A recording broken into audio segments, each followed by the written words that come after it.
تو ماضی میں جتنے مرضی کارنامے سر انجام دیے ہوں میں پھر بھی غمزدہ ہوں گا کہ اب تو ختم ہو رہا ہوں، فیوچر تاریخ ہے ختم، کچھ دن میں میری اولاد مجھے بھول جائے گی، بیوی بھول جائے گی، بچے بھول جائیں گے، رشتہ دار بھول جائیں گے، میرا مال میری جائیدادیں بانٹ کے کھا جائیں گے، سب ختم۔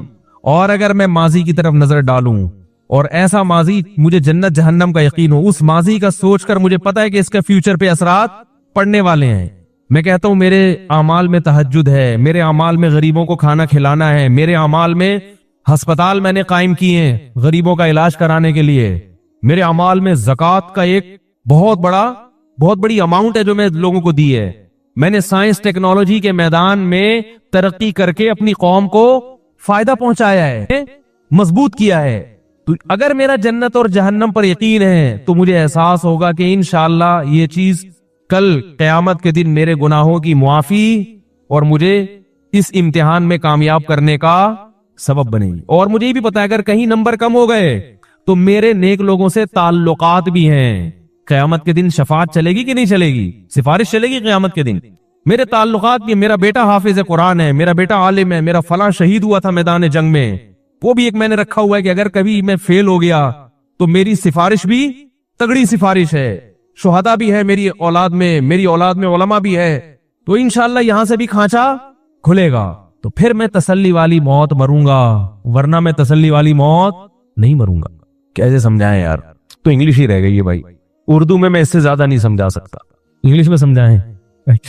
اچھا خیر، تو بات کہاں سے چلتی ہے، وہ میں وہ سنا رہا تھا لطیفہ، آپ کو کئی دفعہ سن چکے ہیں، وہ بھی یہ جو میں سمجھانا چاہ رہا ہوں نا، اس کا الگ سے کلپ بنا دے بھائی، مجھے نہیں یاد رہتا کیا پھر عجیب سی کلپ آ رہے ہوتے ہیں مارکیٹ میں، جو اصل بیان میں جو ایک ٹو دا پوائنٹ ایک اہم بات ہوتی ہے اس پہ کلپ بعض دفعہ نہیں بن پاتا، تو اس لیے میں ان کو کہہ رہا ہوں یہ بیٹھے ہوئے یہاں پہ، اب میں جا کے سنوں گا نا تو کبھی یہ ہو رہا ہوتا ہے آواز لطیفہ آدھا آیا ہی نہیں، ایسا تو نہیں ہو رہا، آواز اوپر نیچے تو نہیں ہو رہی، شکر الحمدللہ۔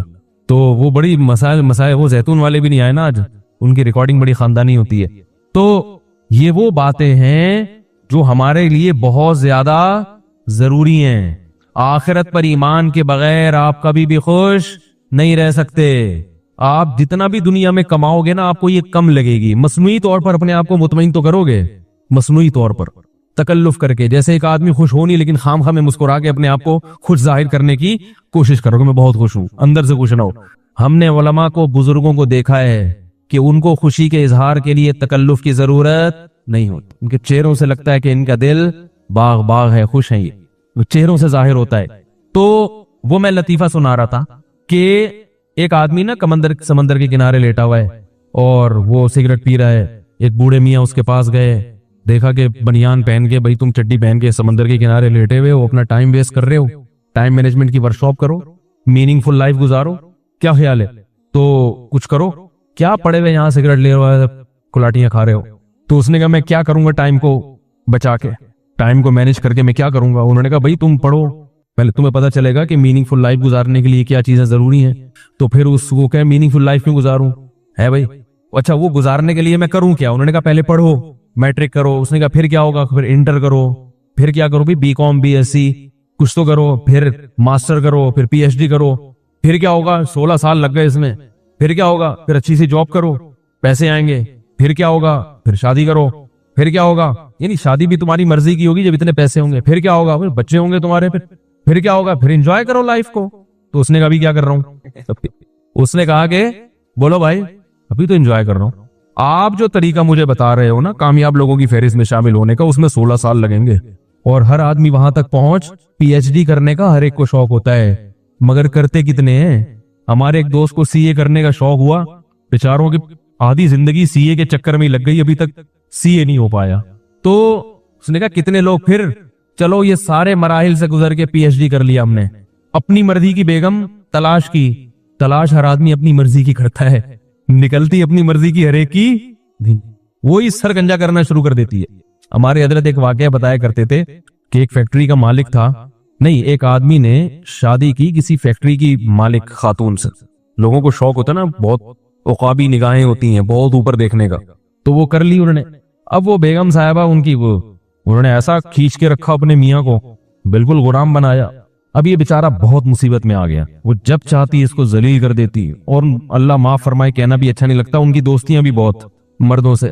اب یہ پریشان ہو گیا تو حضرت کے پاس آیا, حضرت نے فرمایا کہ بھی طلاق دے دو. جب یہ تک نہ یہاں تک نوبت پہنچ گئی تو ناقابل برداشت ہے نا, کہ اس کے فرینڈز بھی ہیں ماشاءاللہ, کہتے ہیں میں طلاق نہیں دے سکتا. کہا کہ کیوں نہیں دے سکتا؟ کہ اس نے کہا ہے کہ اگر طلاق کا نام بھی لیا نا تو میری فیکٹری کے جتنے ملازم ہیں سب مل کے کوٹیں گے تمہیں, سب سے پٹواؤں گی اور اتنا ماریں گے کہ ایک ایک بوٹی بھی حصے میں نہیں آئے. تو ہمارے حضرت نے جب یہ جملہ سنا تو حضرت نے فرمایا ضرب الحبیب ذبیب, محبوب کی مار کشمش کی طرح ہوتی ہے, کھاؤ اور کشمش کے مزے لو, بھگتو. ٹھیک, کیا کرو؟ بہت اونچے خواب جن کو دیکھنے کا شوق ہوتا ہے نا, کامیاب انسانوں کی فہرست میں شامل ہونے کا. کامیاب لوگوں کی علامتوں میں یہ بھی ہے, جو مجھے نہیں پتا وہ 7 علامتوں میں لکھا, آپ لوگ لکھ لیں 8ویں علامت, اونچے گھرانے میں شادی کرتے ہیں جو مشہور ہے, تاکہ اپنی غربت بھی دور ہو. کیا خیال ہے؟ بیگم کا خرچہ بھی نہ اٹھانا پڑے, آدھے سے زیادہ تو خود ہی اٹھا رہی ہو. تو یہ کوئی علامت نہیں ہے میرے بھائی, وہ کتاب میں نہیں لکھا ہوا, یہ میں اپنی طرف سے پیش کر رہا ہوں کہ ہو سکتا ہے کوئی نئی کتاب آئے اس میں یہ بھی لکھا ہو. تو علماء نے لکھا ہے, فقہاء نے لکھا ہے کہ جب نکاح کرو تو عورت اپنے سے اعلیٰ اور برتر کی طرف جائے. سمجھ رہے ہیں؟ لڑکی دیکھے کہ یہ لڑکا مجھ سے کیا ہونا چاہیے, بہتر نہ ہو تو پیرالل ہو, ہم پلہ ہو, کم تر نہ ہو, کیونکہ عورت ماتحت ہوتی ہے. صحیح ہے نا؟ شوہر ایک طرح سے باس بھی ہوتا ہے. باس اگر میٹرک پاس ہے اور اس کے جو نیچے امپلائی ہیں وہ پی ایچ ڈی کیے ہوئے ہیں تو چلے گا, وہ ہر کیڑے ہی نکالتے رہیں گے, ابھی یہ باس کو دیکھو سالے دستخط کرنے آتے نہیں ہیں, ٹھیک ہے نا, نہیں چلے گا ایسا. ہمیشہ باس ایسا رکھا جاتا ہے جو خاندانی لحاظ سے بھی تھوڑا بہت دیکھتے ہیں وہ لوگ, زیادہ نہیں لیکن کچھ تو انٹرویو تو لیا جاتا ہے نا, دیکھا جاتا ہے کردار کا کیسا ہے. تو باس ہمیشہ, تو عورت کا شوہر جہاں اس کا شوہر ہے وہاں تھوڑا تھوڑا زیادہ نہیں. اس لیے کہہ رہا ہوں کہ کہیں گھر جا کے چنگیز خان نہ بن جائیں جا کے آپ. تو ہر آدمی کہتا ہے میں باس ہوں بھائی, ایسا نہیں کریں, ایسا کریں گے تو کوئی بھی نہیں آئے گا. ٹھیک ہے, تو بہرحال سربراہ ہے تو وہ کیا ہو کہ وہ ذرا اپنے سے اوپر خاندان میں جائے, اور مرد کیا کرے, تھوڑا سا زیادہ اوپر کی نہ سوچے, وہ اپنے سے ذرا نسبتاً کمتر میں شادی کرے تاکہ وہ آپ کی فرما برداری کرے, ماتحت بن کے چلے.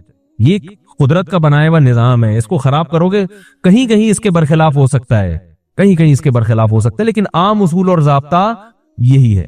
تو خیر, تو اس نے کیا کہا کہ بھائی میں ابھی کیا کر رہا ہوں, مزے کر رہا ہوں. تو بات یہی ہے کہ گورے جو یہ کہتے ہیں کہ میننگ فل لائف, بھائی جب زندگی کا مقصد مزے اڑانا ہے, آخرت ہے ہی نہیں, مقصد مزے اڑانا ہے, تو پھر یہ کیا کہ موت کے وقت میں یہ تصور کروں گے میں نے کیا کھا پایا, وہ پھر تو یہی تصور کرے گا کہ میں نے کتنے مزے اڑائے. کیا خیال ہے؟ اور مزے نائٹ کلب اور شرابوں میں بہت ہیں, تو وہ میننگ فل لائف نہیں بلکہ میننگ لیس لائف کی طرف جائے گا. وہ سمجھ رہے ہو کہ نہیں سمجھ رہے؟ تو جب تک آخرت کا یقین نہیں ہے انسان کا بچہ بن ہی نہیں سکتا. جلدی سے اس کو سمیٹتا ہوں, وقت کافی ہو گیا. تو دیکھو غریبوں کی 2 قسمیں. ایک غریب وہ ہوتا ہے جو اپنی حرکتوں کی وجہ سے غریب ہو. کس کی وجہ سے؟ حرکتوں کی وجہ سے. پڑا سوتا رہتا ہے, نہ پڑھتا ہے, نہ دکان وقت پہ کھولتا ہے. ہمارے محلے میں ایک صاحب کی دکان تھی, پرانا محلے کی بات کر رہا ہوں, ان کو نہ جا کے تنگ کریں آپ. ان کے پاس جب بھی جاؤ بھائی صرف چاہیے, یا صرف تو ہے ہی نہیں یار, وہ تو میں جوڑیا بازار سے لانا ہی بھول گیا. اور کچھ بتائیں مولوی صاحب, یار ایسا کرو وہ بریانی مسالہ مل جائے گا, ارے یار وہ ٹکا لے لیں.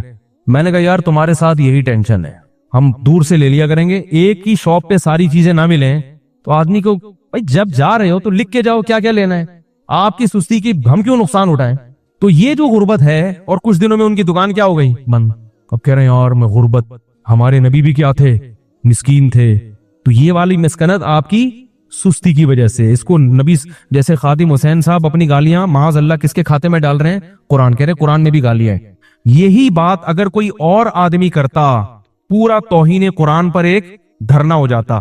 آئی بات سمجھنے کی, انہوں نے قرآن کی توہین کی ہے, لیکن جناب قرآن پر کوئی بھی الزام قرآن میں ایسی گالیاں نہیں ہے, ہرگز نہیں ہے قرآن میں وہ گالیاں جو وہ ممبر پہ آپ دیں, ممبر پہ بیٹھ کے گالیاں, ہم نہیں منع کر رہے آپ کو, لیکن اس کو قرآن کی طرف منسوب نہ کریں.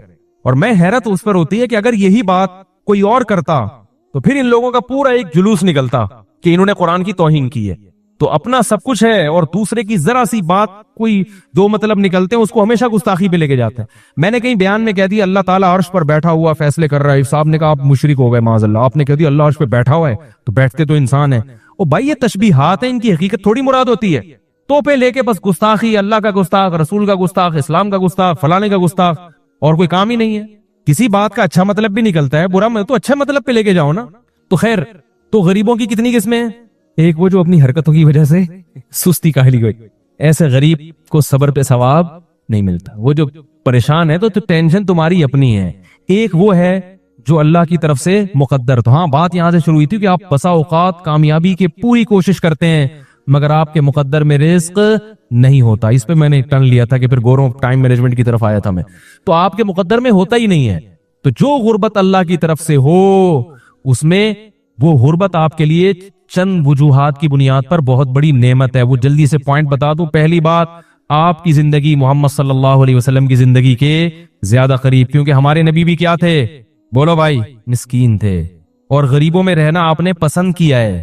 ایک طالب علم آیا، میں بڑا غریب ہوں، میں کیا کروں؟ میں نے کہا یار تم تو اللہ کے نبی کے زیادہ مشابہ ہے تمہاری زندگی، خوش ہو جاؤ اس پر. دوسرا، نبی نے فرمایا غربا جنت میں زیادہ جائیں گے اور مالدار جنت میں کم جائیں گے. سوال پیدا ہوتا ہے دولت جب نعمت ہے تو جہنم میں کیوں لے کے جا رہی ہے؟ بات یہ کہ لوگ اس نعمت کو غلط استعمال کرتے ہیں. دولت کی نعمت جب آتی ہے تو یقیناً اللہ کی بہت بڑی نعمت ہے، مگر اس نعمت کی لوگ قدر نہیں کرتے. اس نعمت سے عیاشیوں میں لگ جاتے ہیں، حلال لذتوں پر گزارا نہیں کرتے، حرام کی طرف جاتے ہیں. غریب آدمی کو اللہ نے اس آزمائش سے بچا لیا. تو جنت میں غریبوں کی اکثریت ہوگی اور مالداروں کی، مالدار مینورٹی میں ہوں گے. میجورٹی میں کون ہوگا؟ الیکشن کراؤ گے تو غریب جیتے گا، وہاں پہ غریب زیادہ ہوں گے، لیکن وہاں جا کے غریب رہیں گے نہیں، آپ بے فکر رہیں. لیکن لوگ کہیں یار یہاں بھی وہاں بھی رکشہ چلانا ہے تو کیا فائدہ جنت میں جانے کا. اور تیسری بات، غریب کا حساب کم ہوگا، وہ جنت میں پہلے جائے گا. مالدار کو حساب زیادہ دینا پڑے. کسٹم میں اگر سامان زیادہ ہو تو ٹائم لگتا ہے نا چھوٹنے میں، اور اگر کچھ ہے ہی نہیں ہے، گھڑی ہے بھائی تلاشی لے لو، وہ کہیں کچھ بھی نہیں لایا، نکل لے بھائی یہاں سے، جا جلدی سے ٹائم ویسٹ نہیں کر. تو فرشتے کہیں گے نکل لے بھائی یہاں سے، ٹائم ہمارا ضائع نہیں کر، نیل جاؤ جلدی سے. جو مالدار ہے وہ چوڑے میں اس کو پوری بینک اسٹیٹمنٹ پیش کرنی پڑے گی اپنی. کیا خیال ہے؟ تو وہ ساری اسٹیٹمنٹ پیش کرنی پڑے گی، ٹائم لگے گا. نبی صلی اللہ علیہ وسلم نے فرمایا کہ غریب 500 سال پہلے جنت میں جائے گا. اس میں یقیناً فرق ہوگا مراتب میں. آپ نے ایک عام مثال دی ہے کہ عموماً کتنا ہوگا؟ 500 سال پہلے غریب مالدار سے پہلے جنت میں جائے گا، کیونکہ وہاں کا حساب ایسا نہیں ہے کہ کسٹم میں 3 دن میں کنٹینر پاس ہو گیا، وہاں ٹائم لگے گا. تو یہ اللہ تعالیٰ کی بہت بڑی، اور جلدی سے ختم کروں کہ اپنی یعنی اللہ نے کسی کو یہ دولت کی نعمت دی ہے تو وہ اس نعمت کو ہلکا نہ سمجھے، اپنے اختیار سے سستی کاہلی سے غریب نہ بنے. قدرت کی طرف سے بنا تو ثواب ہے، اپنی کاہلی کی وجہ سے بنا تو آزمائش ہے پھر یہ. ٹھیک ہے؟ اور اللہ تعالیٰ نے جس کو یہ نعمت دی ہے تو وہ قدر کرے. تبھی اللہ نے کہا ہے کہ پھر اس نعمت کی ناقدری مت کرو، اسے ضائع مت کرو.